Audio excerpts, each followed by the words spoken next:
but to be engaged in the kind of fearless and innovative scholarship that all of us are compelled to do. And I think, Howard, you asked about prizes. I think on a per capita basis, we have won more prizes than any other institution of this sort in the country.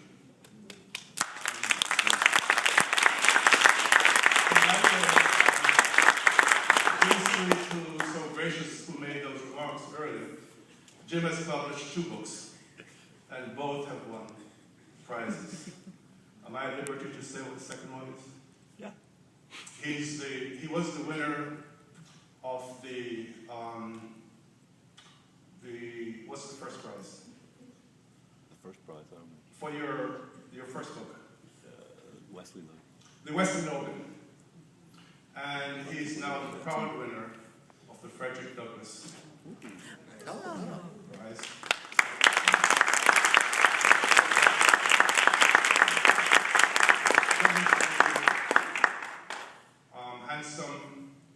A handsome monetary aspect to it.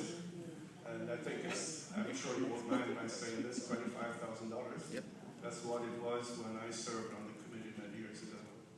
So congratulations. Chad, 4 prizes, did I hear that? 2? I think we need 2. 3. There you go. And there's several other people here, Carly and so on, who have been, the last one was Nicole Fleetwood. Nicole has won the second prize for her most recent book. And for other people who probably didn't win prizes, but whose books are so outstanding that I look at them very proudly on my shelf. And all of you have also enriched on my own scholarship. I published or completed 3 books while I was director of the program. The last one is being looked at by the press. One of the readers' reports is already in. And talk about my typing. That one is 516 pages of handwritten. I have to go back and look at the manuscripts and see how many yellow pages produced that.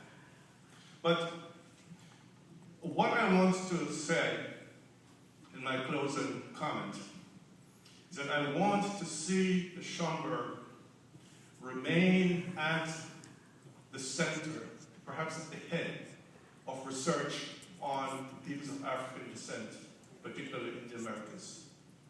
I would love to see the Schomburg create a printed press to publish the works of folks like the ones in this audience and others. I want to see the Schomburg chart the conceptual direction of Black history and the lives of Black people in the broadest sense. I want to see some collaborative effort between the Schomburg and Moreland so that the efforts are not duplicated and that these institutions build on their strengths. I want to see this institution command the intellectual future of the peoples of African descent. I know we can do it.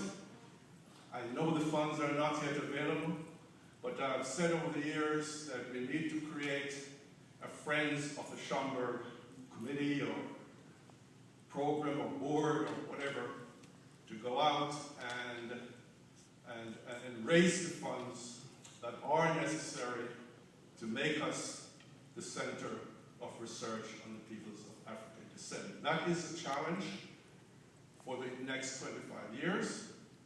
It is to reshape Black scholarship, to rethink the scholarship on Black people, and to proceed pugnaciously. And I thank you very much. And by the way, before I close, let me thank Aisha, Diana, and all of you. Also, and this is a meandering speech, but bear with me. Also, the members of the staff who who have helped us over the years and who provide an invaluable service.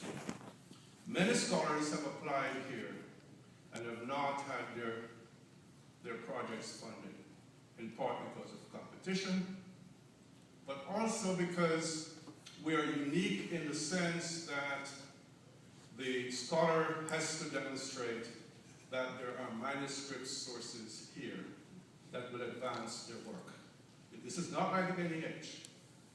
And the members of the program are not necessarily familiar with the vast reservoir of manuscript sources. So we depend on the staff to let us know if this project is fundable and meets our criteria.